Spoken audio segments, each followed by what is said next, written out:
this is the second JSTEC for us, right? And we basically show our whole portfolio, but obviously as the focus is on security, we will be showcasing our Access Threat Manager and Security and Event Manager, so basically our security products. And we will be there with our two local partners, which is Spire Solutions and CyberKnight Distributions. And also I'm on stage twice, so I will talk about our Secure by Design initiative and also about our, let's call it, journey from monitoring to observability.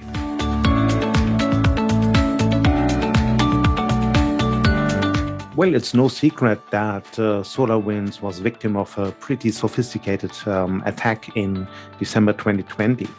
And we used what was previously called best practices in software design. But as it happened, those best practices aren't enough to cope with the risks, which are if there's like nation state attacks coming in, it just doesn't work anymore. So we basically use this as an opportunity to check in our own security posture and found some room for improvement. And this started, for example, with the enforced multi-factor authentication at all of our machines, at all of our resources, which we didn't do so strictly before. But I think the major point is that our development line, so basically if you think what happened in the past, so our build servers got compromised, right? So that's the point in the build service where source code is converted and some malicious code got automatically built into what we shipped to customers.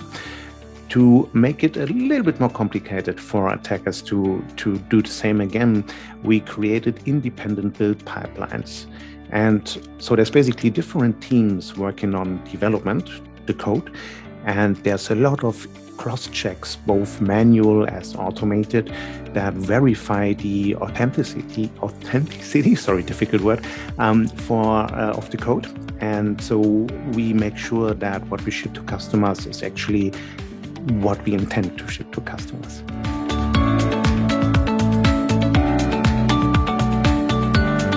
It is active. It is actually active for over a year now. And I think the first product which we shipped from the new system was the latest update of our database performance analyzer. So we used the new build system for old software too. I shouldn't call it old, but for an updated version of the software. And so the big difference is that there's nothing static anymore. So in the previous process, which is still considered as best practice, there's a lot of the whole environment is static. So it's quite easy for an attacker to go inside, find a nice place for themselves, and start digging into the environment to find further vulnerabilities. What we did now is we tested a few let's keep it easy. We tested a few container systems, which is a quite volatile environment, and a lot of stuff is in move. And as soon as we use a resource and it's no longer used, we actually destroy it. So it is no longer possible for an attacker to really find a safe place in the infrastructure. We used a couple of different systems, but we couldn't really find something that works for our requirement. We found one. It's a similar system that IBM and Google are using, which is kind of a base for us, and we built our own stuff around that. The interesting part is this is completely open source. That was very important to us, so we can verify the authenticity, again the difficult word, of the code before we use it, while we use it, and after we have used it.